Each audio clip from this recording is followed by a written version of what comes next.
Oke, terkait slide, Kak sudah jalan? Sudah terlihat. Iya, sudah kelihatan ya? Saya coba ada perubahan? Slide-nya jalan ya? Persis, Kak. Oh, Slide-nya berubah? Sudah, Pak. Oke, sudah berubah ya. Oke, kita mulai ya. Jadi di pertemuan berapa nih? Ketujuh ya. Pertemuan ketujuh, artinya ini pertemuan terakhir sebelum kita UTS. Dan setelah setelah nanti UTS, materi mungkin sudah mulai berkurang ya sebenarnya, lebih ke apa namanya yang sifatnya teknis ya, mungkin lebih ke metode yang memang sering digunakan ya di bidang-bidang bioinformatika gitu. Di bidangnya kita ya mungkin terkait dengan modeling seperti itu. Dan mungkin lebih fokus ke belajar terpadu gitu ya, nanti pembagian kelompok terus kemudian dibagi grup, ada problem. Nah, udah mulai ke arah-arah situ. Oke, nah untuk di materi kita hari ini itu terkait dengan alignment dan filogenetik ya. Kemarin kita sudah berhasil mendapatkan dataset ya. Dataset sebenarnya datasetnya masih crude, tapi ke depannya itu akan kita manfaatkan ya untuk di beberapa topik-topik yang nanti akan kita eh, bahas ya setelah TS. Jadi untuk saat ini apa namanya em, dataset itu sementara boleh disimpan dulu. Nanti akan kita gunakan lagi itu di minggu-minggu setelah minggu TS. Gitu, nanti itu akan digunakan dan eh, manfaatnya itu juga nanti akan kalian rasakan dan lebih banyak lagi setelah UTS.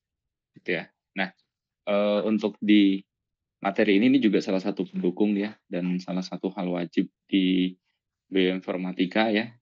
Eh, Secara kurikulum di beberapa kampus baik di luar maupun di Indonesia ya. Di Indonesia mungkin masih jarang terkait dengan bioinformatika yang menggunakan Python. Kebanyakan bioinformatika masih menggunakan tools atau GUI. Nah, ini juga salah satu topik utama.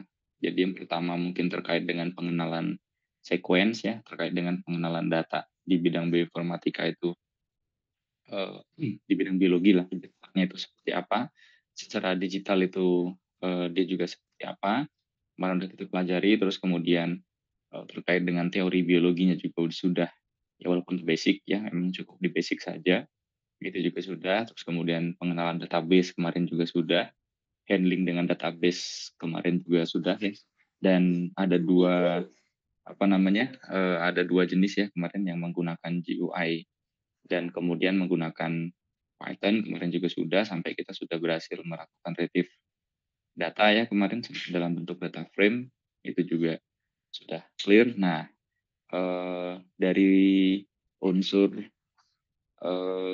dari hulu ya itu sudah ya walaupun kita belum sampai ke hilir ya kita belum sampai di pertengahan tapi itu sudah cukup lah menggambarkan alurnya. Nah, untuk saat ini yang kita bahas terkait dengan alignment dan filogenetik. Nah, apa sih itu alignment dan filogenetik?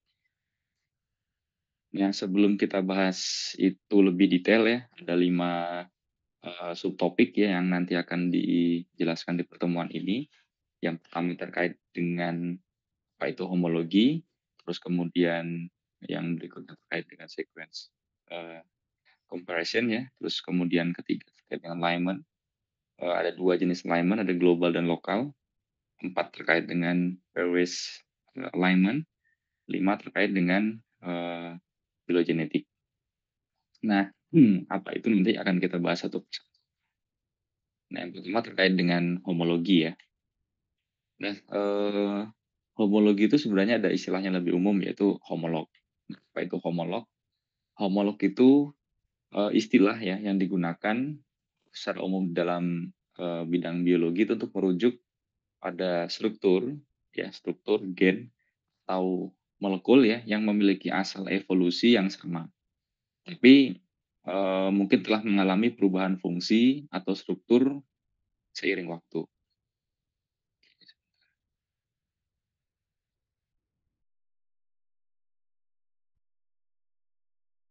Oh, ini tidak langsung join ya, harus di-admit dulu.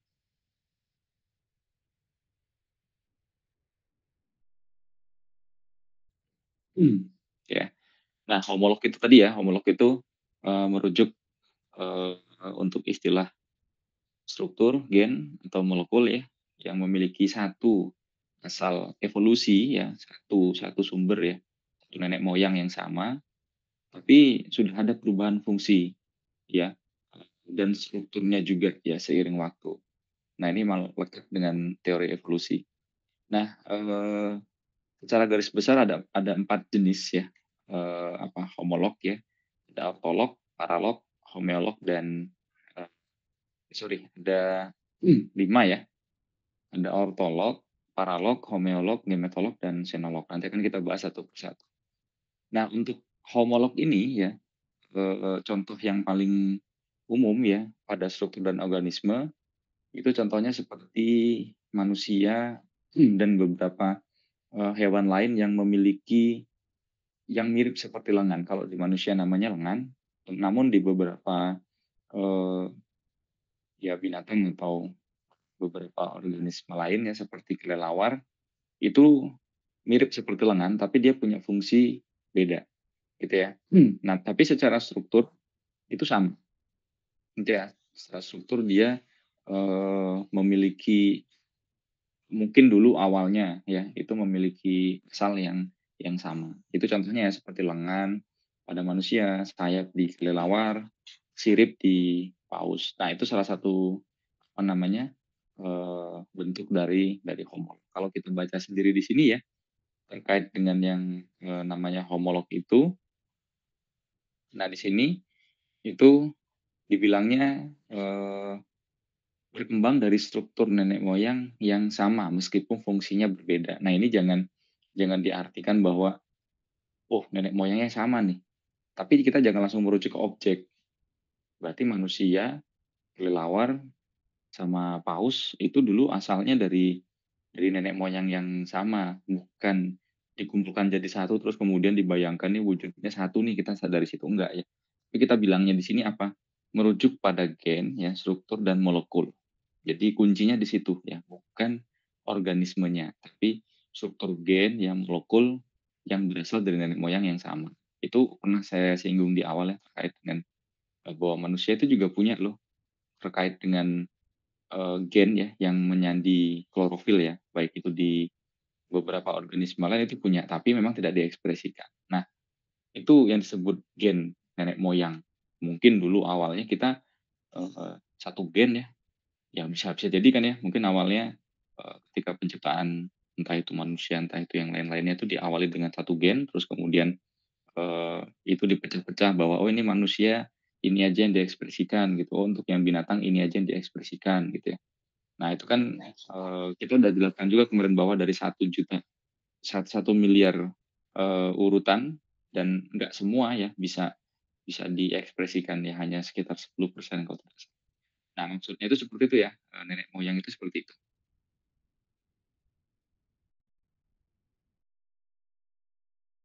Oke, nah berikutnya ortolog ya.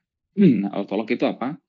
Nah kalau ortolog itu sama ya, gen yang berasal dari nenek moyang yang sama dan dipertahankan dalam berbagai spesies ya, setelah terjadi spesiasi atau proses pembentukan spesies baru atau pada saat bereproduksi. Nah ortolog itu fungsinya, serupa ya, di antara spesies yang berbeda. Jadi dia punya fungsi serupa di antara spesies yang berbeda. Nah ini levelnya sudah spesies. Nah, contohnya di sini hemoglobin ya.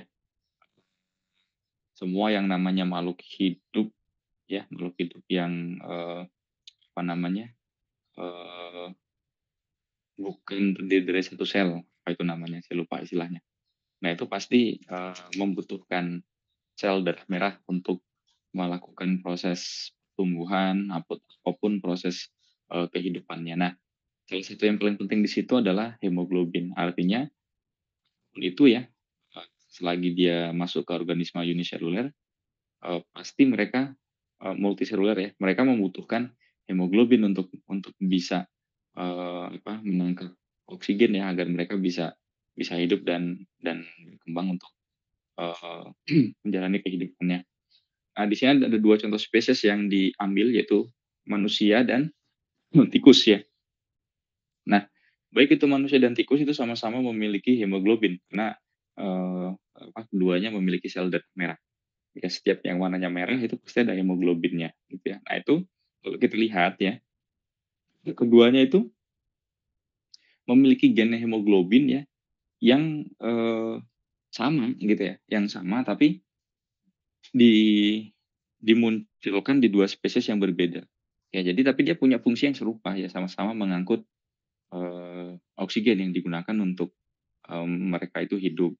Nah itu salah satu contoh bentuk dari ortolog. Ya sekuennya mirip ya atau identik tapi dari spesies yang berbeda. Nah, contoh lain itu masih banyak ya, eee, antara manusia yang sama-sama hidup dan bernafas itu pasti dia memiliki atau sama-sama mamalia gitu ya. Mamalia kan banyak spesiesnya ya, ada yang di laut, ada yang di darat, ada juga yang, besar, ada yang kecil. Nah, pasti yang namanya mamalia itu dia bernafas dengan paru-paru. Nah, di paru-paru itu ada satu buah, untuk menghasilkan paru-paru disandi dalam satu gen. Nah, pasti gen itu ada di setiap yang namanya mamalia, gitu ya. Nah, itu dia conserve ya. Conserve itu artinya, eee, ya bakalan bakalan ada kayak gitu ya di organisme yang tadi yang memiliki salah satunya adalah tadi hemoglobin. Ya itu konsep dari ya jadi sekuennya mirip atau gennya itu mirip dan bahkan identik, tapi berada di 2 spesies yang berbeda. Nah, berikutnya itu paralog ya. Paralog itu, gen ya yang muncul karena duplikasi gen dalam spesies yang sama. Jadi satu spesies yang sama itu menduplikasi, gen yang serupa. Nah, setelah duplikasi, gen tersebut itu berevolusi untuk menjalankan fungsi baru yang berbeda. Jadi dia berasal dari gen yang sama, diduplikasi, terus hasil duplikatnya itu mengalami perubahan ya, terus kemudian dia menghasilkan fungsi yang baru yang berbeda dari, sel induknya atau gen-gen induknya tadi. Nah, itu disebut paralogs. Contohnya ya, itu masih kita ambil itu di gen hemoglobin ya. Hemoglobin, satu lagi itu gen mioglobin. Ini beda ya, hemoglobin sama mioglobin. Hemoglobin itu untuk mengangkut ya oksigen, kalau mioglobin itu menyimpan oksigen, tapi keduanya itu disandi yang awalnya itu sama-sama disandi dari gen gen hemoglobin. Oke, jadi hemoglobin ini di-copy ya, dapatlah gen hemoglobin B, dan gen hemoglobin B itu kemudian terjadi mutasi ya, terjadi perubahan sehingga berubah dari struktur awalnya ya, menjadi gen mioglobin yang ternyata memiliki fungsi yang berbeda. Nah gitu ya, itu salah satu contohnya ya, gen hemoglobin dan mioglobin berasal dari satu yang sama, tapi punya fungsi yang berbeda. Nah berikutnya itu senolog ya.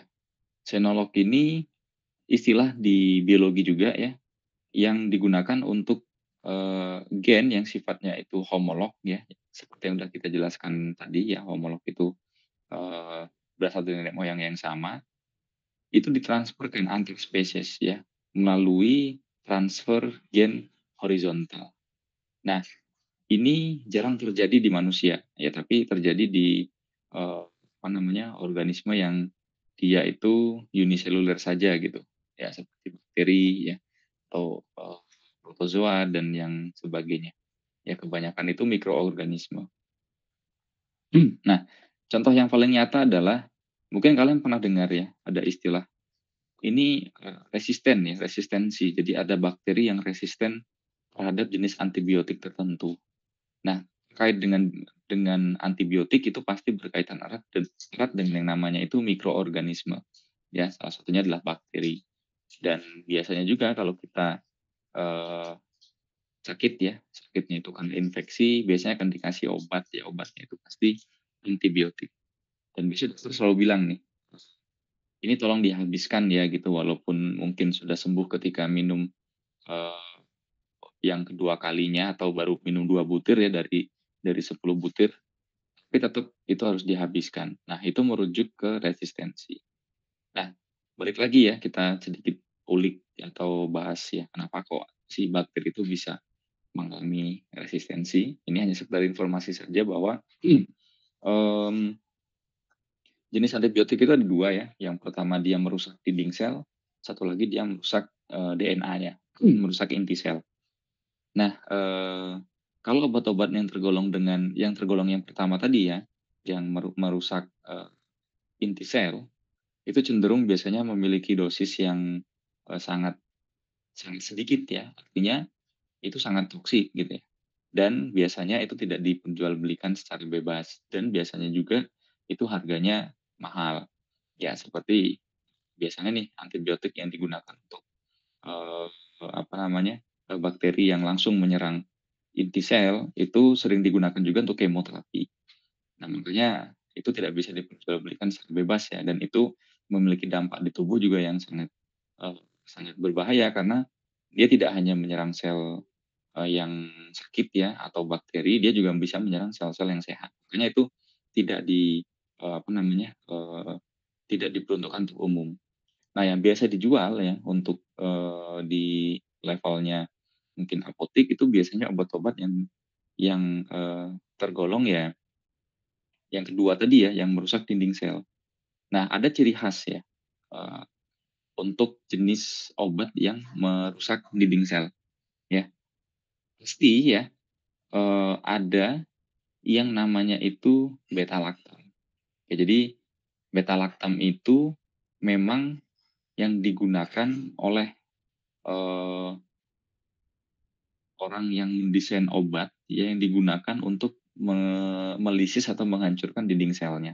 Oke, jadi obatnya itu pasti ada beta-laktamnya. Nah, coba saya searching aja, beta-laktam itu apa ya? Beta-laktam itu hanya struktur saja, ya, struktur beta, ya. Jadi ini yang digunakan sama, engineers ya, terkait dengan drugs ya, itu yang ngebuat, berbagai jenis obat ya, seperti penisilin, ya amoxicillin, itu pasti dia memiliki beta-laktam itu.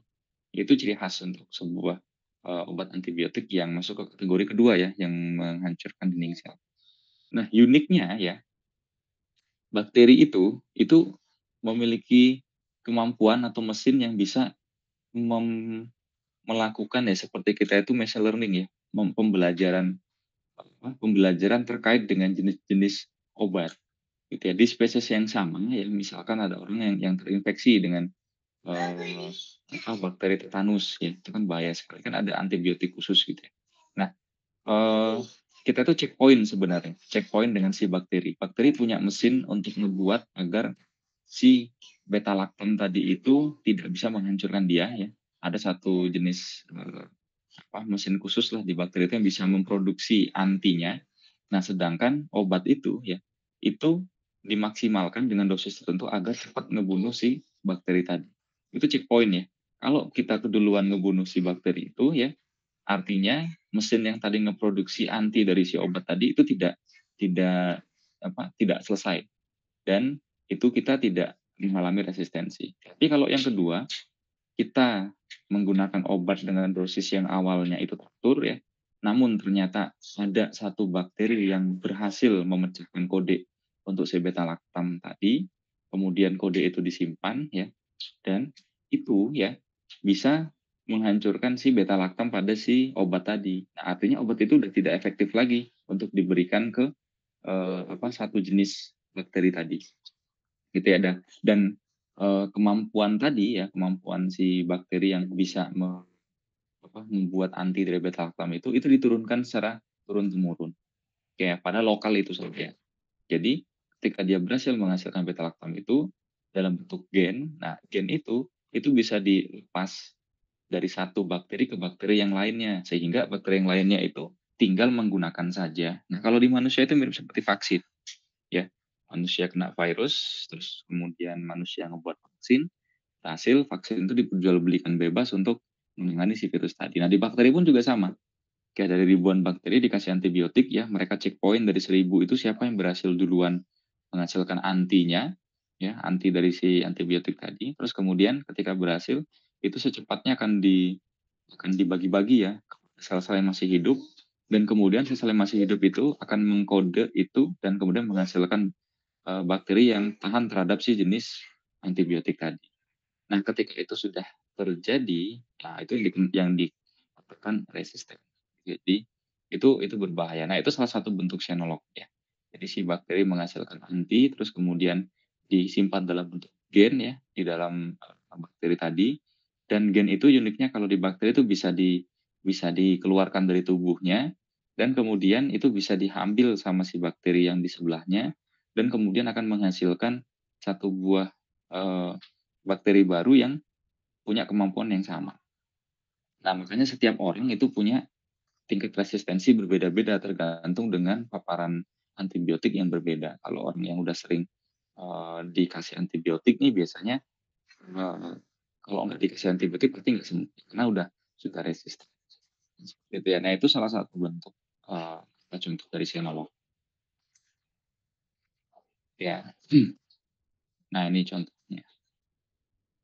Nah, berikutnya itu homeolog ya. Kalau homeolog itu sedikit unik ya. Kalau tadi di sinolog itu gen yang ditransferkan itu berasal dari salah satu ya, salah satu organisme saja, contohnya bakteri satu mentransfer ke bakteri yang satunya, terus kemudian diambil ya, terus kemudian itu yang digunakan. Kalau di homeolog itu ada 2 buah ya, jadi ada 2 buah spesies atau 2 buah eee, 2 buah bakteri yang sama-sama memiliki gen, dan gen itu dijadikan satu sehingga menghasilkan organisme baru. Gitu ya. Nah, perbedaannya di situ. Kalau Shenlock hanya salah satu saja memberikan gen ya, gennya digunakan. Nah, kalau yang Homelog itu ada 2 buah spesies ya, memberikan gennya masing-masing menghasilkan satu organisme baru yang hybrid. Nah, ini sering terjadi biasanya di tumbuhan ya, Homelog ini. Contohnya misalkan gandum ya. Nah, gandum itu awalnya ya gandum seperti biasa. Nah, tapi dengan teknologi yang saat ini ya, itu kita bisa gabungkan beberapa gen sehingga kita dapatkan gandum yang modern.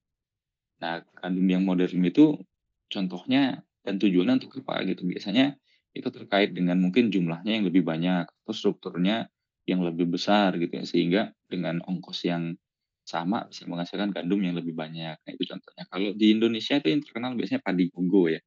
Padi gogo itu hasil dari homeolog ya. Jadi padi gogo itu diambil dari beberapa jenis padi, diambil gen-gen tertentu, digabungkan jadi satu, dibentuklah padi gogo. Nah, kenapa kok itu jadi primadona?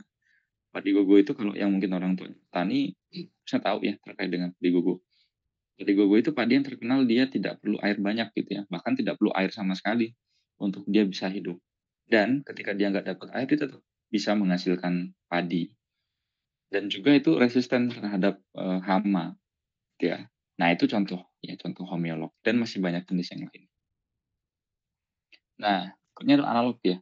Kalau analog itu berbeda dengan homolog ya.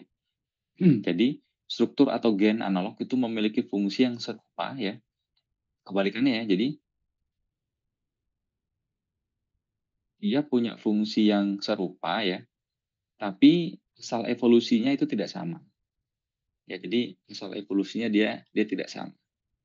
Nah, ini biasanya kalau untuk contoh ya, biasanya tadi sayap sayap kelelawar dengan sayap serangga itu analog ya. Kenapa?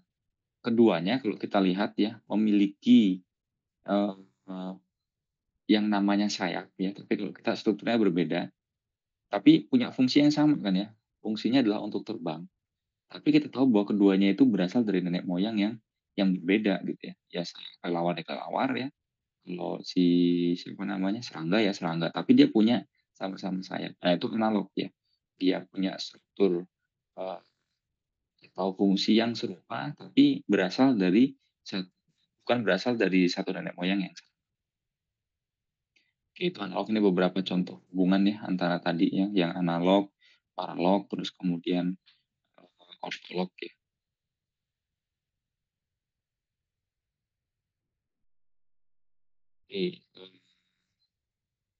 saya skip sebentar ya. Kita lanjutkan.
Lanjut ya.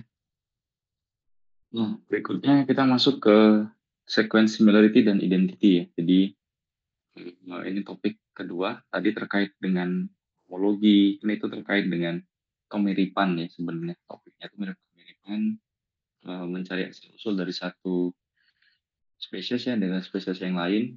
Ya, kita bisa tahu ya ini, tadi berasal dari nenek moyang yang sama, oh ini berasal punya fungsi serupa, punya gen yang sama. Nah, itu dari mana sebenarnya? Nah, sebenarnya itu berasal dari sequence similarity sama identity. Apa sih itu sequence similarity sama identity? Nah, pertama kita pertama kita sedikit mungkin mengulang yang sebelumnya ya. Sequence ya kalau di biologi ya, biologi molekuler itu ada 3, hanya ada 3, DNA, RNA, protein untuk saat ini, tidak ada yang lain gitu. Sequence itu merujuk ke 3, 3 objek, ya, DNA, RNA, dan protein. Nah, sequence alignment itu, sebuah metode komputasi ya, yang saat ini sudah digunakan di, bidang bioinformatika. Tujuannya itu untuk menyusun urutan sequence tadi, baik itu DNA, RNA, atau protein. Dan kita bisa mendapatkan posisi ya, urutan tadi. Ya, jadi merujuk ke urutan sebenarnya.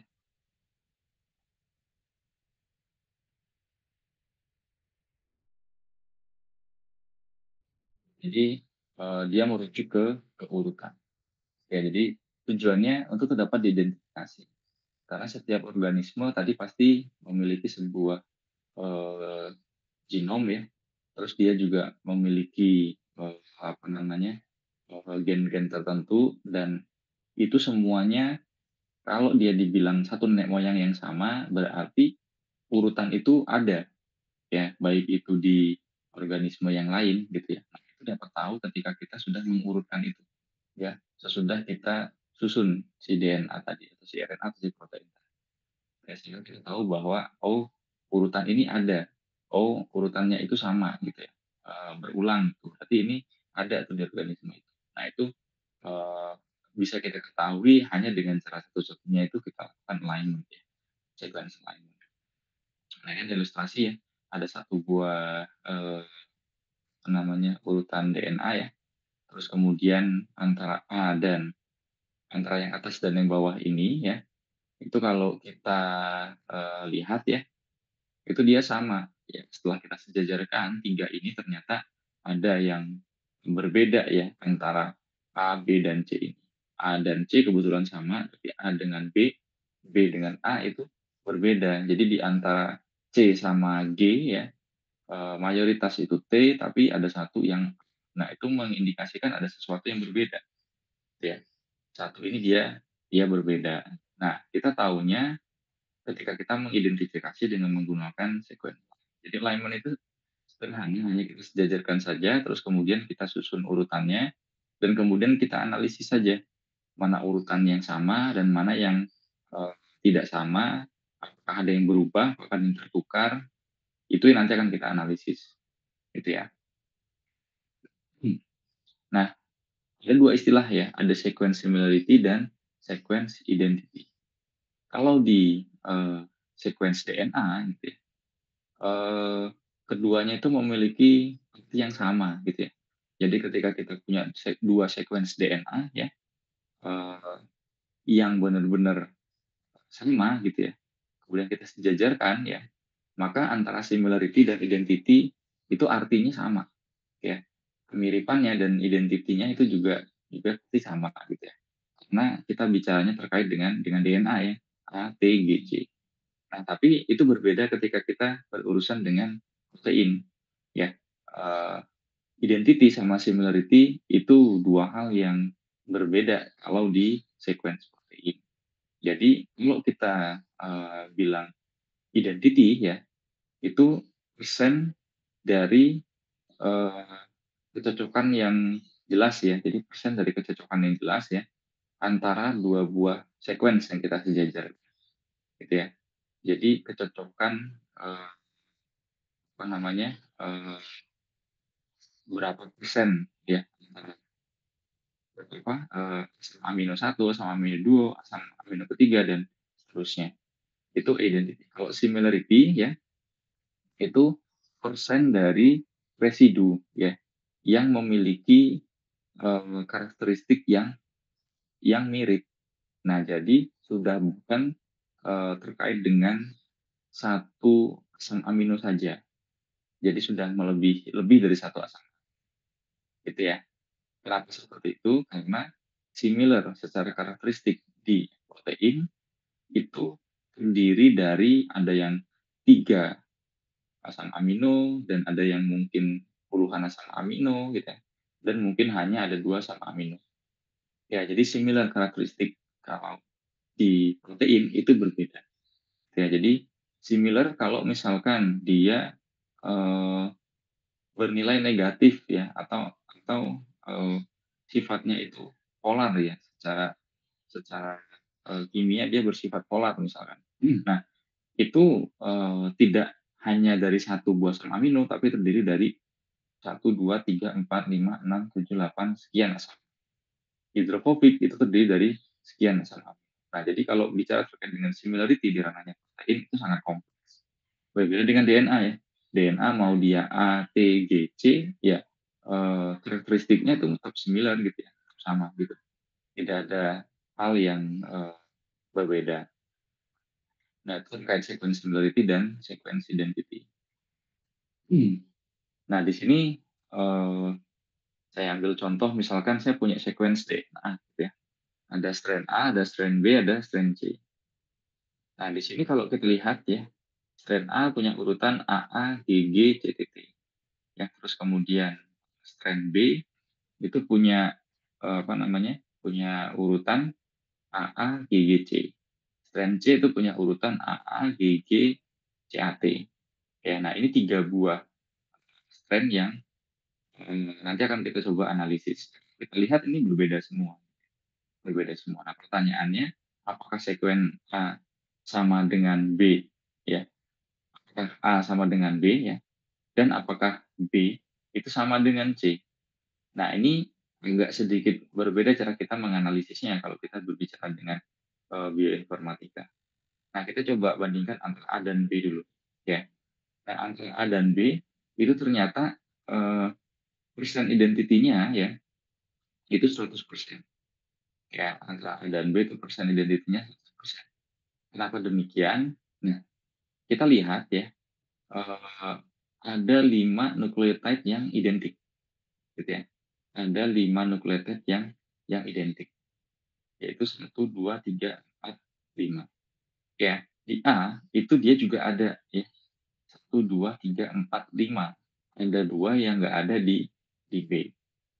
Nah, untuk kasus ini ya, untuk kasus ini, antara A dan B itu dianggap sama 100%. Kenapa? Karena ada sekuen yang dibandingkan itu mirip gitu ya, sama persis samanya. Jadi dia nggak menghitung yang tidak ada, gitu ya. Yang tidak ada itu dianggapnya ya udah tidak dilakukan analisis. Nah, nah kemudian kita coba bandingkan yang B ya. B dengan C ya, B dengan C. Ini kalau kita lihat juga 100%. Kenapa? Ya ini AA, GG, C. Walaupun A dan T itu nggak ada di B. Tapi antara B dengan C itu 100% karena yang di B ada semua di C. Gitu ya. Yang tidak ada itu dianggap tidak. Gitu. Nah sekarang kita bandingkan antara A dan C. Ya.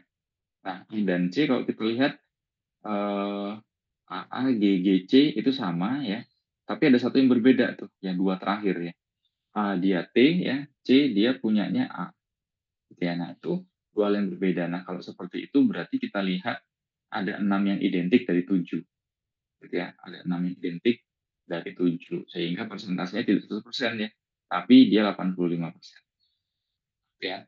Nah, dengan contoh ini, maka bisa disimpulkan bahwa 100% identity ya, 100% identity itu bukan berarti bahwa dua sequence itu dia sama.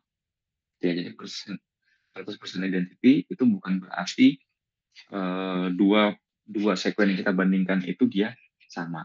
Kita lihat ini kan nggak sama sebenarnya. Ya, antara A dan B itu dia tidak sama. Ada yang nggak ada gitu ya. Nah, tapi persen identity itu dihitung dari yang ada saja, yang tidak ada itu tidak dihitung. Nah, artinya yang tidak ada itu kan belum tentu sama sebenarnya. Nah, persen identity itu seperti itu yang dibandingkan hanya yang ada saja. Artinya ya, kalau 2% kalau dua sekuen itu dia punya persen identity 100, Ya belum tentu itu 2 hal yang sama. Itu bukan bukan 2 sekuen yang sama. Nah, ini beberapa studi alignment ya yang sudah dilakukan ya ini terhadap protein ya. Eee, Kalau kita lihat nih ada yang sama, ada yang tidak sama gitu ya. Ada yang sama persis, ada juga yang tidak sama. Nah, istilah-istilah yang kita gunakan itu ada konservatif ya, ada non konservatif, terus ada semi konservatif dan non konservatif. Bedanya kalau konserv itu yang mirip ya. Jadi, apa namanya, konservatif itu oh sorry ya, konservatif itu kalau kita lihat, ada yang berbeda ya, tapi dia tidak semuanya itu berbeda gitu ya. Jadi mungkin dari 5 ya, itu dia konserv nih antara S dan A gitu. Nah, konserv itu seperti biasa ditandakan dengan titik 2. Kalau yang bintang ya, itu sudah pasti, apa namanya, sama semua. Nah, kalau, non konservatif biasanya dia tidak ada tanda titik 2-nya, yaitu non konservatif. Nah, biasanya dibedakan, eee, dengan namanya tanda-tanda seperti ini ya. Kalau dia tidak ada itu non konservatif, kalau dia hanya satu itu semi konservatif. Ya nanti kita akan lihat ya terkait dengan ini itu seperti apa kita menganalisisnya. Kalau sudah kita lakukan alignment. Karena di contoh ini memang tidak begitu banyak ya, hanya kita lihat itu hanya 1, 2, 3, 4, 5. Harusnya ketika kita mendefinisikan dia non konservatif, konservatif, semi konservatif, itu nggak boleh hanya ada 5 ya, ya minimal kita ada sekitar 300 yang harus kita bandingkan. Nanti konservatif itu kan kelihatan berapa dari berapa gitu ya. Terkait dengan studi ekonomi. Terus terkait dengan fungsi dan prediksi, itu juga penting ya. Jadi ketika kita melakukan alignment, kita dapatkan sebuah hasil analisis ya. Misalkan, oh ini ternyata strukturnya sama, pasti dia punya fungsi yang sama. Nah itu akhirnya bisa ke prediksi dari si fungsi dari si protein. Terus homologi juga bisa digunakan untuk melihat asal-usul ya. Seperti tadi yang sudah kita bahas ya. Oh ini sebenarnya dari yang kita dapat nih organismenya ini dia umurnya berapa sih gitu? Atau dia masuk ke kategori apa namanya? Kategorinya mungkin ini termasuk bakteri purba atau bakteri mana? Kita bisa tahu dengan cara melakukan tadi lah. Dan kemudian sequence genome assembly. Misalnya kita punya sequencing ya, masih pisah-pisah gitu, terus kemudian kita coba urutkan, maka kita bisa dapatkan nanti urutan yang mirip dari database, ya, database NCBI contohnya. Sehingga kita bisa tebak, oh ternyata urutan urutan DNA ini punyanya si organisme itu, gitu. Nah, itu genome assembly.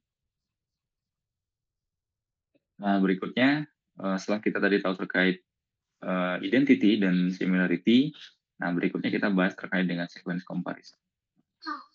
Sequence comparison itu kalau di ranahnya kita data science itu dibagi menjadi 4 ini saja, gitu ya. Kalau dia sama persis namanya secara biologi namanya conserve ya. Kalau di ranahnya komputasi namanya match ya, sama gitu. Kalau dia sama dan ada satu yang berbeda ya. Kalau di biologi secara umum ya, itu namanya substitusi. Kalau di komputasi namanya mismatch. Terus kalau misalkan ada salah satu yang tidak ada ya, kita punya subjeknya adalah ini, kita query dengan ini, dan ketika kita query kita punya di subjek tidak ada, itu namanya insertion. Itu salah satu bentuk gap kalau di komputasi. Kalau di bentuk yang lainnya contohnya kita query tidak ada struktur itu, tidak ada apa namanya sequence itu contohnya satu sequence itu, tapi ternyata di subjek itu ada kebalikan dari yang insertion itu namanya deletion. Tapi secara komputasi dia dibaca sama saja, yaitu gap ya, dibaca gap. Itu istilah-istilahnya. Ini saya skip saja. Nah, untuk yang dijadikan poin penting ya secara komputasi atau di algoritma komputasi itu hanya gap-nya saja. Artinya yang lain itu bukan berarti tidak dianalisis ya, yang lain juga dianalisis, tapi khusus untuk gap itu ada perlakuan khusus. Ada 2 ya, gap yang kita gunakan. ketika kita memprogram menemukan gap, maka kita harus berikan penalti atau istilah lainnya itu bobot. Nah, ada 2 jenis bobot yang kita gunakan, linear gap penalty sama fine gap penalty.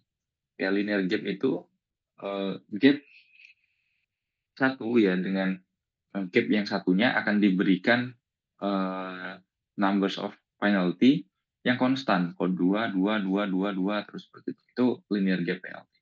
Kalau fine gap penalty, itu penaltinya itu bervariasi ya, bervariasi tergantung dengan, seberapa besar bobot itu kita tentukan atau kita berikan, gitu ya. Nah, ini fine gap. Nah, ada 2 contohnya, eee, dari, dari 2 buah sekuensi ini ya, ketika kita bandingkan, maka ternyata kita menghasilkan 2 buah struktur yang kemungkinan itu bisa betul gitu ya. Yang pertama seperti ini nih ya, ada T ya, kemudian, dia gap-nya 1, T lagi gap-nya 1, total gap-nya 2. Tapi dia lompat ya. Yang berikutnya itu gap-nya kita buatnya itu dia sama. Nah, kalau kita cek ini 2 kemungkinan ya bisa sama-sama benar. Nah, cuma masalahnya adalah mana yang paling optimal, ya. Mana yang paling optimal. Nah, jadi kita harus memilih nih, kira-kira mana yang punya bobot atau, ya saya bilang bobot lah ya, bobot atau penalti yang paling kecil sebenarnya, yang kita yang kita ambil. Ya, jadi yang kalau kita lihat ya, dari, angka-angka berikut ini ya, jelas yang kita ambil adalah yang paling optimal itu adalah yang dia negatifnya 6. Ya, yang paling optimal dia negatifnya 6. Nah, dari mana kita tahu ini yang paling optimal? Nanti ada algoritmanya, ya. Ada 2 jenis algoritma yang nanti akan kita gunakan dan untuk saat ini di bioinformatika hanya 2 algoritma itu saja eee, yang bertahan nih, yang masih tetap digunakan. Nanti kita akan bahas itu. Nah, terkait tadi dengan alignment ya, yang saya bahas, sebelumnya ya, ada 2 jenis alignment ya yang nanti kita bahas. Yang pertama, eee, di sini adalah global alignment. Ya, jadi global alignment itu apa nanti kita akan bahas ya. Algoritma yang terkenal atau yang biasa menjelaskan itu adalah Needleman-Wunsch. Nah, itu algoritma yang digunakan untuk bioinformatika terkait dengan global alignment. Nah, apa sih global alignment gitu ya? Nah, tadi ada 2 buah jenis sekuen ya yang sering digunakan yaitu DNA dan protein, walaupun ada RNA, cuma itu jarang jarang sekali digunakan ya. Yang sering digunakan tuh DNA dan protein ya. Digunakan untuk apa? Untuk mempelajari fungsi ya, mempelajari struktur dan evolusi. Jadi biasanya tuh 3 hal ini. Nah, secara persentase yang paling banyak digunakan terkait dengan fungsi.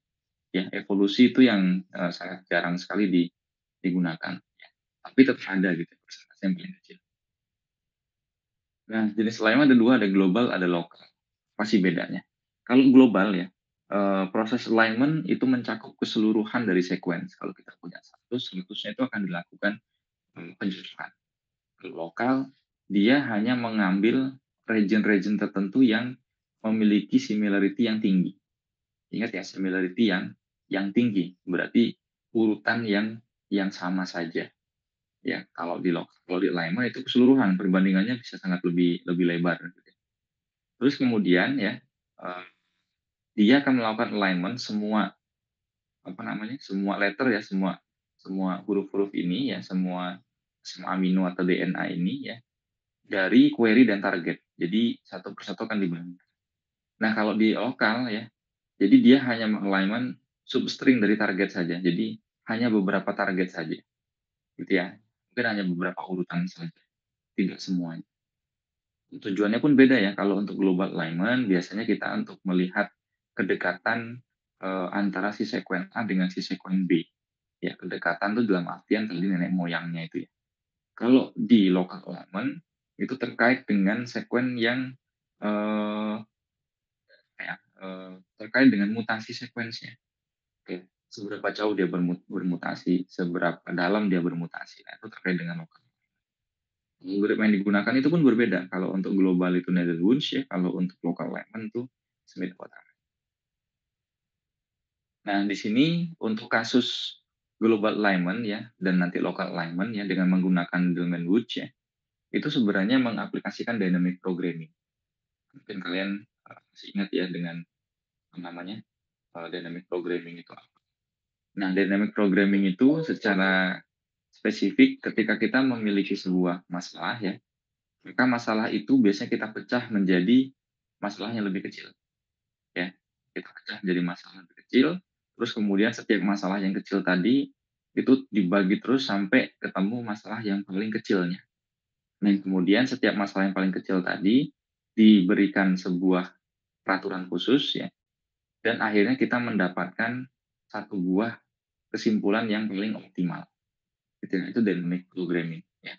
Setelah kita dapatkan itu, terus kemudian kita atur lagi ya, atur lagi, terus kita simpulkan mana yang terbaik dari yang terbaik. Nah, itu prinsip dari dynamic programming. Nah, di sini stepnya biasanya inisialisasi, terus kemudian penyelesaian masalah, terus kemudian mencari kesimpulan. Nah, itu 3 step di dynamic programming. Keseluruhan yang ada di bioinformatika itu pasti menerapkan yang namanya dynamic programming. Ya, nah, ini saya punya satu contoh kasus ya. Eh, di global alignment. Contohnya kita akan melakukan alignment dengan jenis global ya, 2 buah sekuen ini, TGCT sama AGCT. Nah, nanti kita akan coba menghitung bagaimana cara kita mendapatkan bobot-bobot tadi. Ya, nah ini aturan pertamanya. Ya. Jadi ketika match ya kita kasih bobotnya 1, penaltinya lah. Itu mismatch itu kita kasih -1. Kalau gap kita kasih dia -2. Nah, sekarang bagaimana cara kita menyusun matriks? Nah, ini tahap inisialisasi ya. Jadi kita belum mengisi matriksnya, tapi kita baru melakukan inisialisasi. Oke ya, nah ini adalah matriks yang kita buat ya.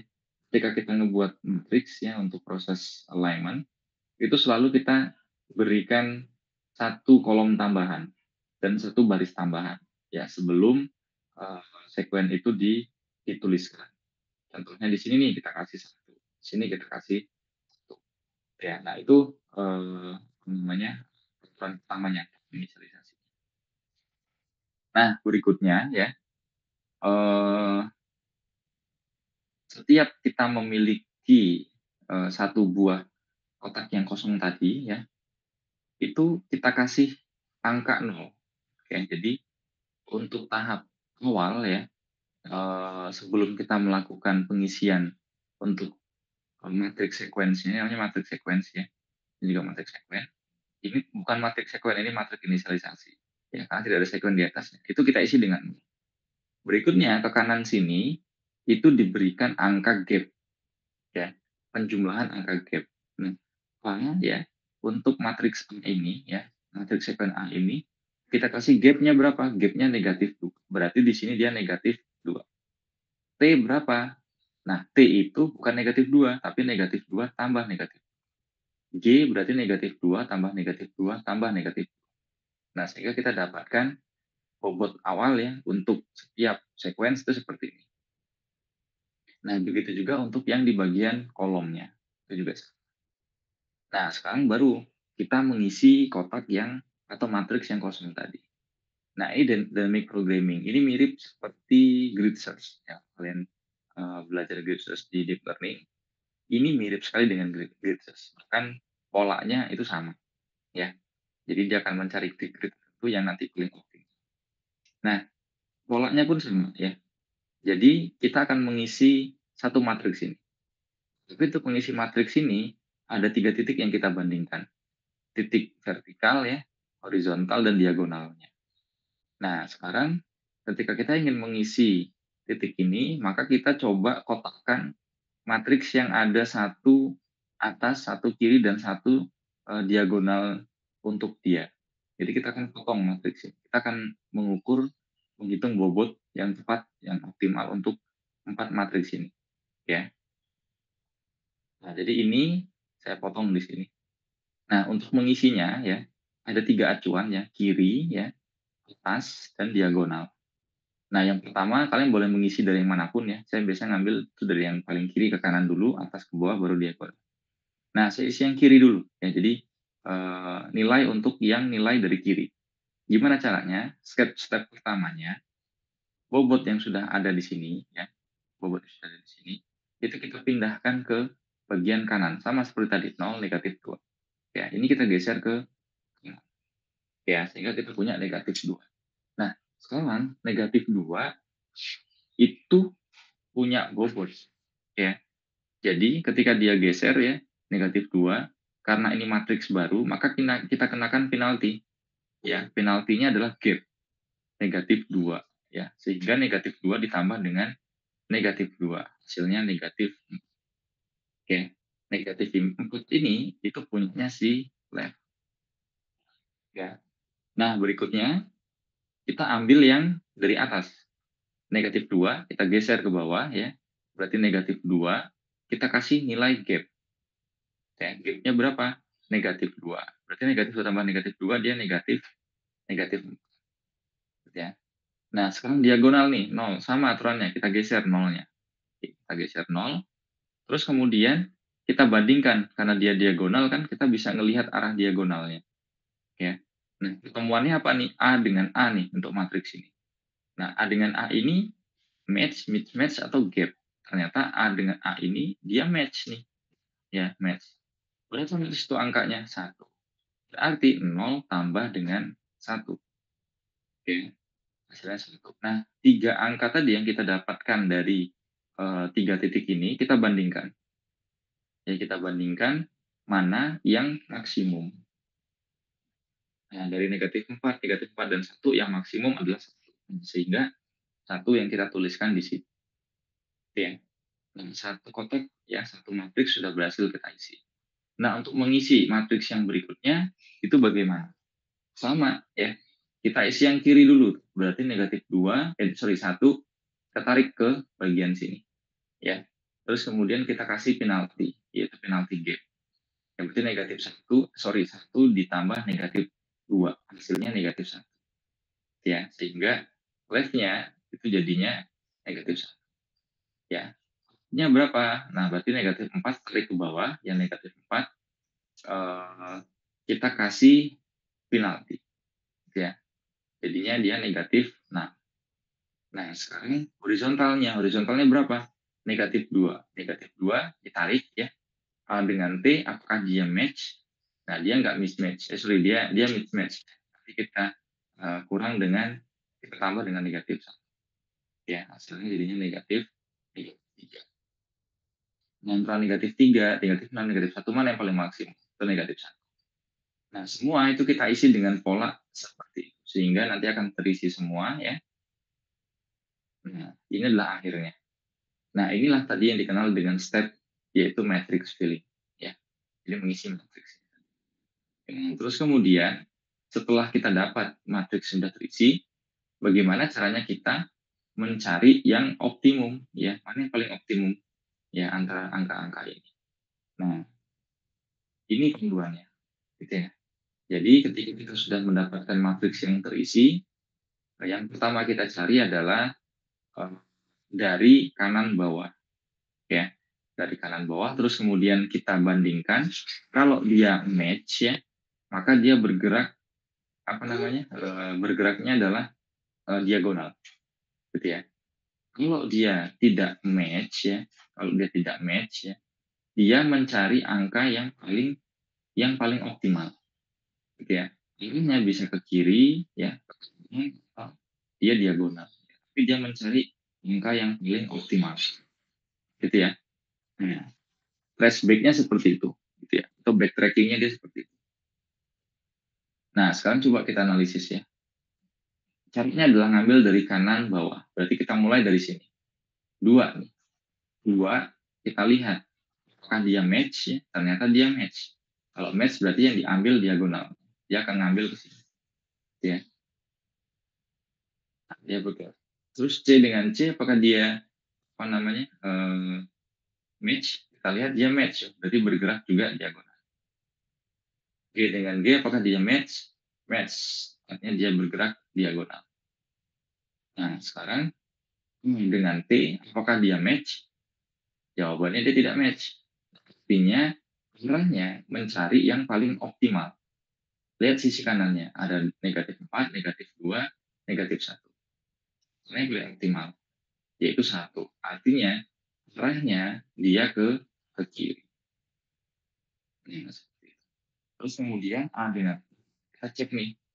Oh, ternyata A dengan A dia match. Nah, ini dia bergerak diagonal. Nah, akhirnya kita dapatlah hasil akhir tracebreak-nya itu seperti ini. Nah, bagaimana cara kita membaca hasil tracebreak yang seperti ini? Nah, ketika kita punya yang match ya, yang dia diagonal-diagonal ini, kita kasih dia itu angka-angkanya saja, gitu ya. Nah, ketika dia ada yang gap ya, gap itu diindikasikan dengan yang anak panah tidak diagonal, anak panahnya dia ke kiri. Nah, itu berarti gap itu dikasih strip. Gitu ya. Nah, inilah hasil representasi namanya alignment. Jadi kalau misalkan dia, oh ternyata ada yang bergerak ke kiri nih, ini berarti gap nih. Kita kasih. Ya. Sehingga hasil akhirnya seperti itu. Nah, indikasinya juga biasanya seperti ini nih. Kalau dia match ya, yaitu dia angkanya biasanya lebih kecil. Gitu ya. Angkanya lebih kecil 5 ke 4. Nah, itu dia lebih kecil. Kalau dia ke kanan ya, itu biasanya gap. Ya, lebih kecil tapi dia ke kanan dia gap. Nah, kalau dia diagonal tapi angkanya lebih besar, ya mismatch. Gitu ya. Nah, berarti kalau mismatch, match sama gap itu kita bisa melihat pada yang sebelumnya ya, maksudnya apa gitu kalau secara biologi. Gitu ya. Nah, itu untuk global alignment. Nah, berikutnya local alignment, sama persis ya. Hanya algoritmanya berbeda, dia menggunakan Smith. Ya. Nah, Smith-Waterman itu algoritma seperti apa? Mirip seperti global, bedanya kalau tadi global itu dia penaltinya negatif 2 ya, dan angka-angkanya dijumlahkan. Kalau di Smith-Waterman, simpel ya, angka yang negatif itu dinolkan. Ya, dia hanya mengambil angka yang positif saja. Ya, bilangan bulat yang positif saja. Itu yang diambil sama Smith. Dan secara inisiasi, dia sama ya. Awalnya kita kasih 0 ya, kita kasih gap ya. Sorry, kita kasih matriks filling yang kosong, matriks inisiasi ya. Dan kemudian ini kita isi awalnya juga sama, kita isi dengan negatif 2, 4, 5, 6. Karena kita tahu bahwa bobotnya, di sini bobot awalnya itu gap negatif 2, match 1, mismatch dia negatif 1. Sama dengan yang tadi. Ya, kita isi. Nah, cuma ingat, Waterman dia mengubah yang nilai negatif menjadi 0. Kalau kita lihat semua ini 0 kan ya? Ya semua negatif ya. Nah, berarti inisiasi awalnya kita rubah dengan 0. Nah, pengisian matriksnya sama persis. Oke. Kita mengisi matriks ini ya. Berarti kita ngambil dari mana nih? Kita ngambil dari kanan, atas sama diagonal. Awalnya 0, geser ke kanan, berarti ini 0. Gitu ya. Kita kasih gap berapa? Gapnya negatif. Ya, berarti negatif 2. Kita bisa isi ya, jadi negatif 2. Yang atas sama aja ya. Tarik yang atas ya. Yang atas itu 0, tarik ke bawah 0, tambah gap, itu negatif 2. Nah, terus kemudian diagonal kita tarik nih, 0, kita tarik ke sini. Terus kemudian kita bandingkan A dengan A, match, berarti kita tambah ya. Sehingga kita dapat di sini 1. Nah, yang negatif itu kita rubah menjadi 0. Ya, sehingga yang terbaik mana? Yang terbaik adalah 1. Nah, itu yang kita tuliskan. Ini juga sama nih, ya kita ambil yang 001 nih. 001 untuk mengisi matriks ini. Ini kita tarik ke kanan nih, 1 ya. Tambahkan gapnya, karena dia ke kanan kita tambah gap negatif 2. Ini dia negatif 1. Terus kemudian yang atas juga sama ya, kita tarik 0, tarik ke bawah, terus kemudian plus berapa? Plus 2. Ya, sorry, ditambah negatif 2. Jadinya berapa? Negatif 2. Diagonalnya kita tarik nih, 0 tarik ke sini, 0 ya. Match atau mismatch, ada mismatch nih. Ini berarti kita tambah negatif 1. Nah, sehingga ketiganya ya kalau kita cek ya, dia menghasilkan angka negatif, artinya semuanya 0. Berarti di sini kita tuliskan terbaiknya ya 0. Nah, semua diisi dengan pola yang sama, didapatlah angka seperti ini. Nah, sekarang traceback-nya seperti apa? Traceback-nya sama ya. Kita ambil dari sudut kanan bawah ya, 3 ya. Ketika dia match ya, eh, oke, nah ini 3. Ketika dia match, dia akan bergerak diagonal. Ya, C dengan C dia match bergerak diagonal. G dengan G dia match ya, bergerak apa? Bergeraknya adalah diagonal. Nah, sekarang T dengan T, apakah dia sama? Mismatch. Mismatch berarti dia cari angka yang terbesarnya. Nah, angka terbesarnya berarti dia ke kiri. Tapi kalau di Waterman, dia nggak melihat yang gap. Ya, jadi yang dia ambil hanya yang konsep aja.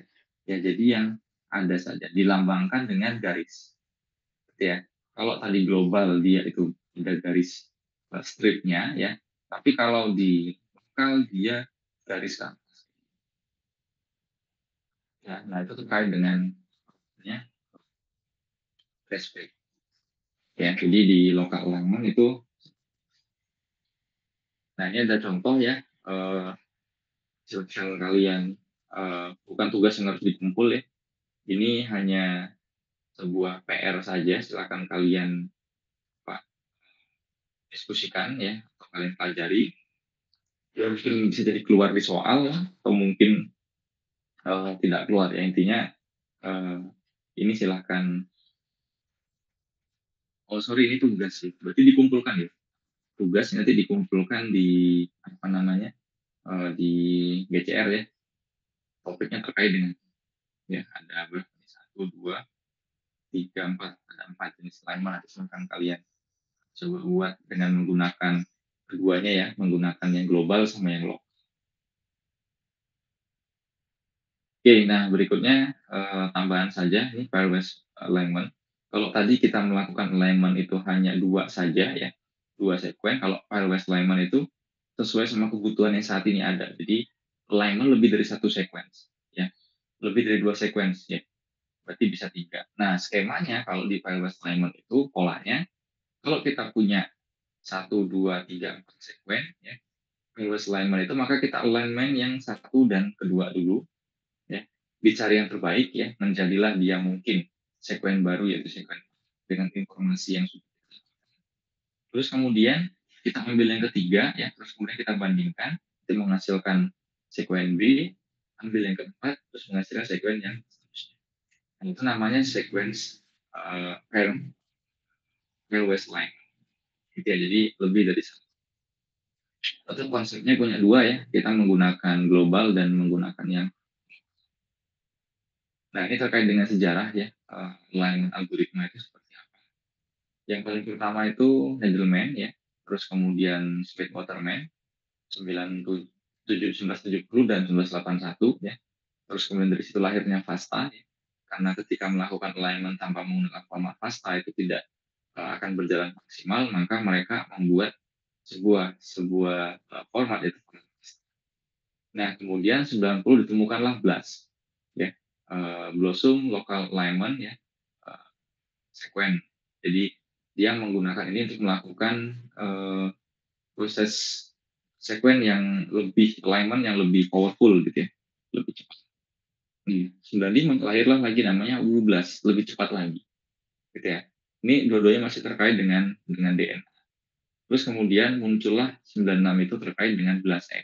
Nah, BLAST itu sudah bisa melakukan alignment dari DNA menjadi RNA. Itu BLAST. Nah, kemudian 1997 ya, semua BLAST yang sudah ada itu diakuisisi ya di NCBI, dibuatlah BLAST generasi kedua ya. Jadi BLAST kedua dan tambahan namanya C-BLAST. C-BLAST itu BLAST untuk sekuen protein. 97. Kemudian ya 98 ada format FASTA 3 yang biasa digunakan untuk metagenom ya. Sama seperti FASTA saja sebenarnya, hanya bedanya dia ada data-data yang terkait dengan karakteristik. Oke, tidak komprehensif ya, tapi hanya terkait dengan karakteristik saja. Nah, itu dia menggunakan pasta 3 ya, dan kemudian membangun P-BLAST ya. P-BLAST itu sama dengan C-BLAST, hanya lebih cepat saja. Nah, tahun 2000 ada namanya istilahnya Mega Blast. Nah, Mega Blast itu aplikasi sebenarnya, aplikasi Mega yang digunakan udah gratis. Nah, awalnya ini dibayar semua ya. Jadi 2000 itu sepakat bahwa dibuat gratis ya. Blast ya, itu namanya Mega Blast. Nah, itu filogenetik. Ini juga tidak banyak ya. Filogenetik itu cabang biologi yang mempelajari hubungan evolusi dan spesies dari gen. Nah, biasanya nanti endingnya adalah pohon filogenetik.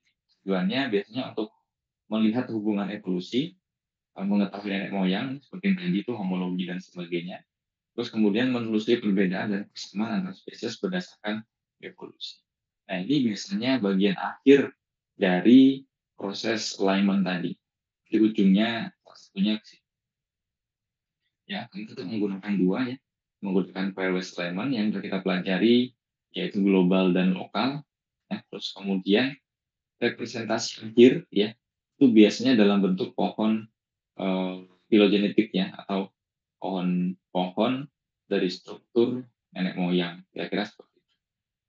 Nah, ini contohnya ya. Jadi hasil dari P-BLAST dan C-BLAST itu kita bisa melakukan atau ngebentuk pohon filogenetik ya. Misal dari data DNA yang kita punya ya, kita pengen tahu nih yang tadi sudah kita ambil DNA-nya itu dia kedekatannya dengan apa sih ya spesiesnya gitu. Nah, setelah kita blast, terus kemudian setelah kita alignment ya, dia akan memberikan informasi berupa struktur pohon filogenetik seperti ini.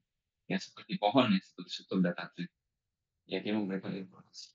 Sehingga kita tahu bahwa oh, ternyata dia masuk ke spesies apa namanya, misalnya kita ngambil adalah dari ikan hiu, oh ternyata dia masuk golongan ikan hiu. Oh ternyata dia masuknya ke jenis pari gitu. Oh, ternyata pari yang mendekati spesies ikan hiu gitu. Nah, itu. Burung juga sama ya. Ya kita dapat DNA-nya, kita coba cek, kita tahu nih, oh ternyata spesies kita dari sini.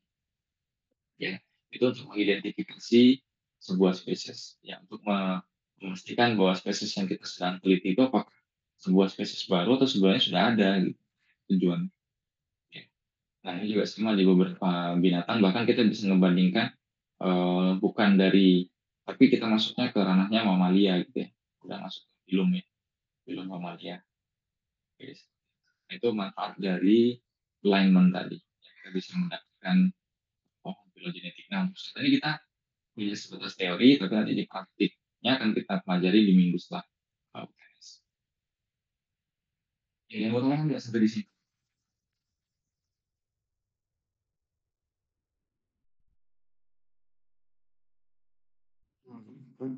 Izin bertanya. Ya.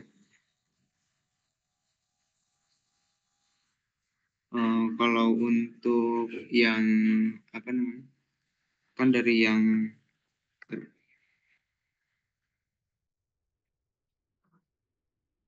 Gimana? tapi yang untuk ortolog itu kan misalnya hemoglobin pada spesies pengerat sama spesies yang itu batas tingkatannya itu hanya berupa dalam satu kingdom saja atau yang lain ya Pak? Kayak misal di kingdom lain itu ada yang punya sel yang mirip atau gennya mirip dengan kingdom lainnya, itu apa termasuk ortolog atau enggak Pak? Atau sebatas dalam satu kingdom saja seperti tadi contohnya pengerat dengan manusia Pak?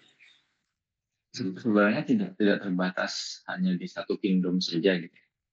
Sebenarnya lebih ke acuannya ke gen. Kalau memang gen itu muncul di namanya di kingdom yang lain misalkan, dan itu memang mungkin ada, ya berarti kan itu sebuah hal yang baru ya. Tapi itu konsepnya tetap konsep juga. Cuma untuk saat ini misalkan kita bermain dengan kingdom animalia dan kemudian di kingdom misalkan animal, satunya mungkin tumbuhannya. Nah itu kan dua hal yang nggak mungkin ya. Kalau yang kita bandingkan tuh hemoglobin. Tapi ternyata ditemukan yang lain tuh, misalkan kayak kloroplas gitu ya, ada dan itu diekspresikan. Yaitu salah satu bentuk foto. Cuma untuk saat ini memang itu jarang terjadi. Tapi secara konsep dan pengertian, ya kalau memang ada, itu salah satu foto. Gitu ya. Tapi saat ini memang belum ada yang sampai situ. Loh, ada lagi? Cukup, Pak.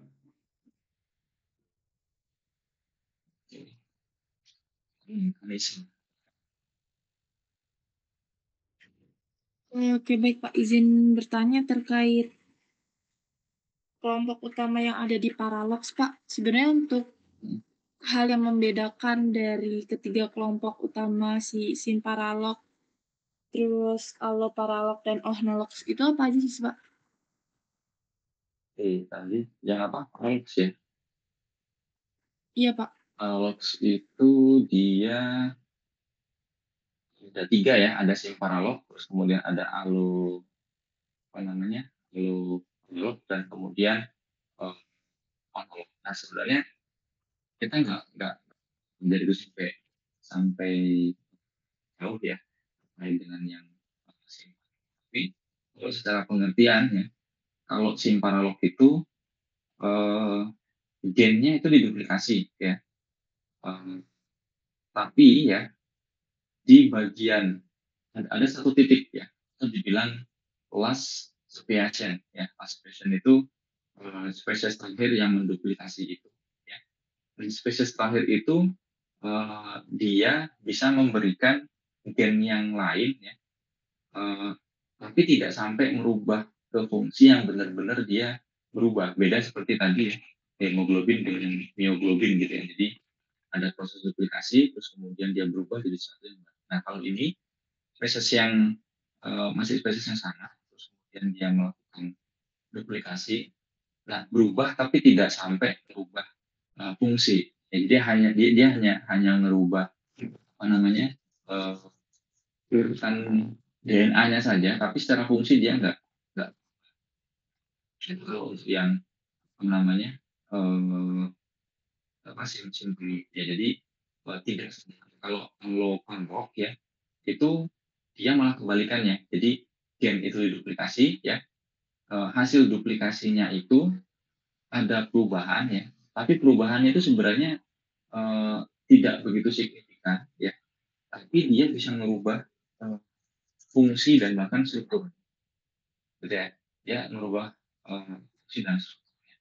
Nah kalau analog itu mirip seperti yang analog tadi yang seperti gen hemoglobin dan di mioglobin. Jadi ketika dia diduplikasi, seluruh gennya itu berubah. Ya, keseluruhan gennya, nggak hanya beberapa. Ya, jadi seluruh gennya dia. Nah itu kalau yang itu. Dia menanyakan.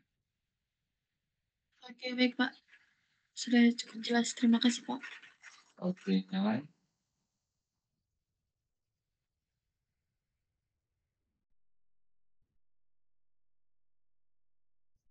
Ya, izin bertanya, Pak, untuk absensi Ya. ini bagaimana ya? Pekan 7. Nah ini lagi mau saya coba apa namanya akses ya SSO ini, tapi ternyata saya nggak bisa akses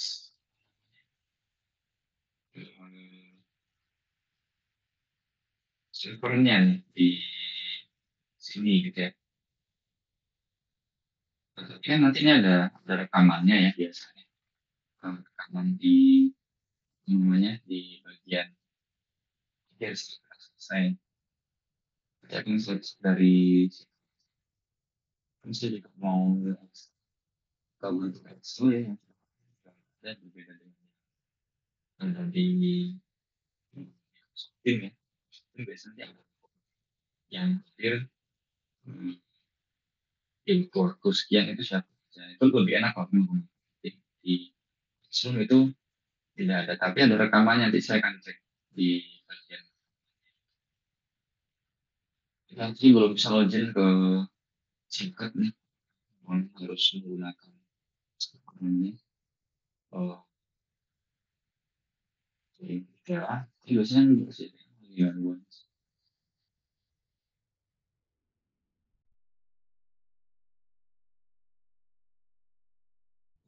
bisa.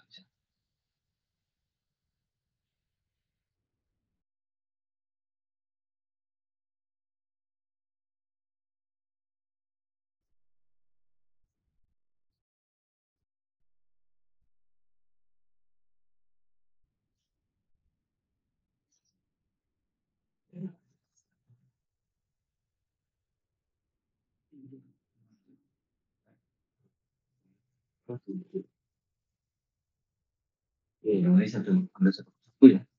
Saya sudah hadir semua. Yang Muhammad Fatir Fadilah.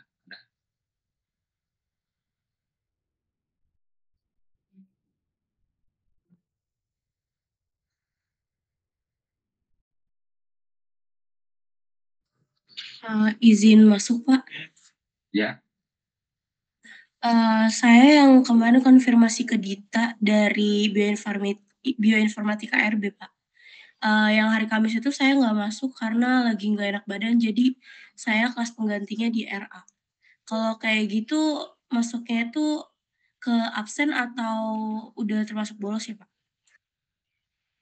Kalau sebenarnya sudah by system. Saya nggak bisa yang dia lewat di email. Jadi apa sudah ke record dan saya nggak bisa mengedit lagi. Tapi kalau untuk di pertemuan di minggu yang apa namanya di minggu yang sama ini di minggu yang sama apa enggak? Di minggu yang sama, Pak. Di minggu yang sama sih harusnya dia bisa ya. Nanti apa namanya Rika ya? Iya, Pak, Rika Ajeng. Rika. Tapi kemarin saya tidak dapat ininya kan ya, suratnya ada nggak? Suratnya nggak ada, Pak, karena di hari itu saya tiba-tiba nggak enak badan. Itu gitu yang saya nulis. Saya bingung nih, saya mau nulis apa. Ini sudah tengah record. Ya, terus saya coba cek aja dulu ya. Bisa di edit kan saya coba.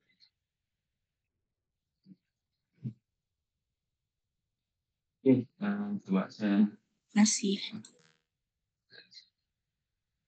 ini kenapa? Iya, Pak, saya mohon maaf, Pak, izin masuk sebelumnya. Kemarin di pertemuan terakhir yang RA, Bioinformatika RA, saya tidak hadir karena sakit, Pak. Ini ada surat keterangan sakitnya, Pak. Tapi kan karena sekarang kita pertemuannya online, jadi saya nggak bisa ngasih surat sakitnya. Itu bagaimana ya, Pak? Jadi pertemuan berapa? Pertemuan 6 berarti. Kalau memang nggak bisa, sudah ke login. Oh, baik, Pak. Sudah apa namanya? Kalau saya sudah bisa yang lewat. Jadi di Siakat biasanya saya kasih default tuh hadir semua, tapi nanti ketika di laporan yang ke Prodi itu bisa sesuai sama yang realnya karena di sistem itu ada banyak sekali kendala yang cukup mengganggu sih kami. Ya baik, Pak. Terima kasih banyak ya, Pak. Oke. Oke, nah, jadi itu ada ya Jasmine, Georgine, Iya, hadir, Pak. Oki, Fadil, Hadir, Pak. Bang, Hadir, Pak. Rangga, Adi Putra,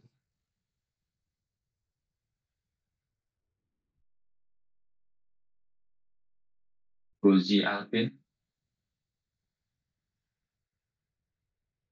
Ibrahim Sani, Kozi hadir, Pak. Hadir, Pak, Pandrek Sony.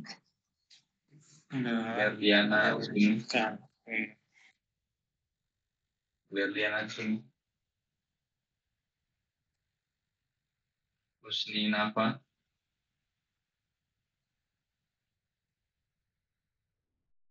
Husni Mubarak,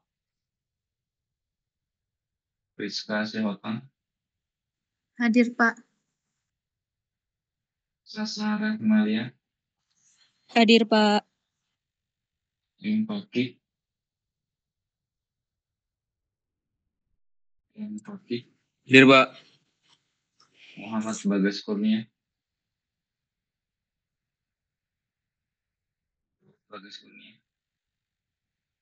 Nathanael, Hadir, Pak.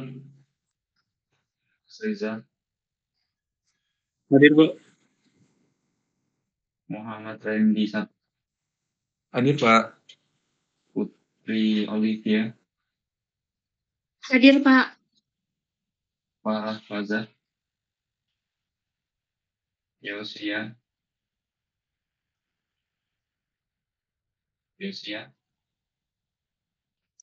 Maaf Pak, Yosia siapa ya Pak? Ada 2 kan Pak? oh Yosia, Letari,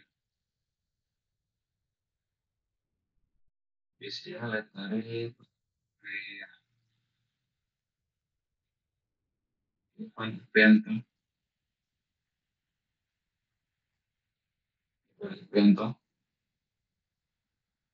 Lina Sajida, Hadir, Pak.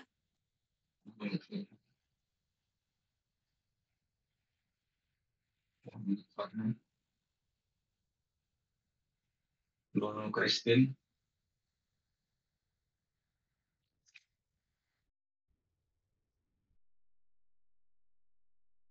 Dini Nur, Hadir, Pak. Salwa, Hadir, Pak. Dwi Nur Saleh, Hadir Pak. Lia Alyani, Hadir, Pak. Meliza Wulandari, Hadir, Pak. Vanessa Olivia,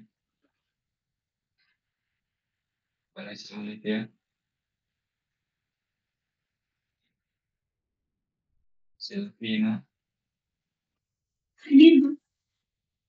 Claudia,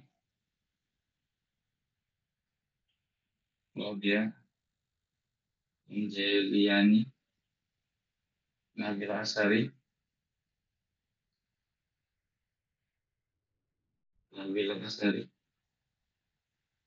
Indrian Agustinus, Hadir Pak. M. Gilang, Hadir Pak. Gede Moena, Nadia, Jeltoni, Reni Sigit, Hadir Bapak. Lisha Tiara Pertiwi, Hadir, Pak. Bella Septiani,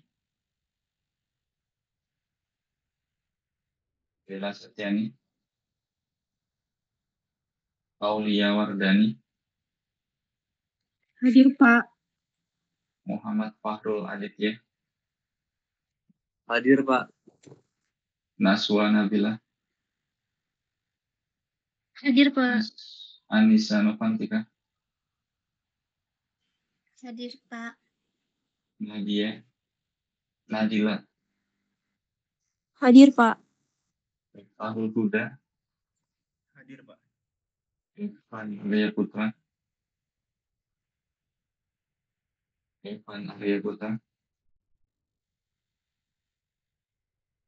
Fikri Fadila, Elisa Jini, Hadir, Bapak. Kolisat Rahma,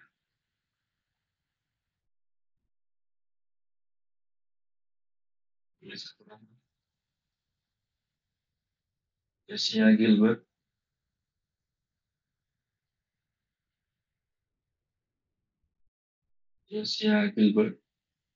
Siapa hadir Pak? Sorry Pak. Raditya Riyandi,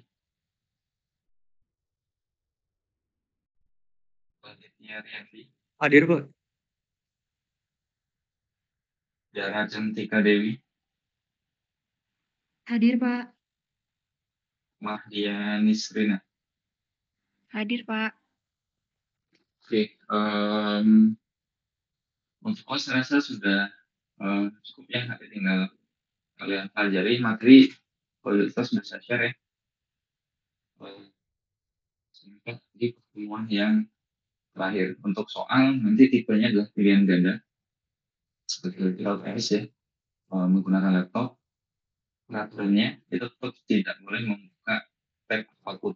Yang baik itu yang berhubungan sama informatika atau tidak berhubungan sama informatika. Jadi tidak boleh ada pun selain tab ujian.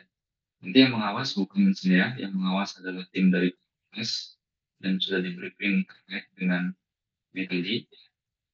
Dan setiap soal itu saya berikan marker khusus ya untuk chat GPT. Jadi ketika nanti kalian searching ke chat GPT, itu akan ada asumsi tersendiri di berdasarkan dari sini.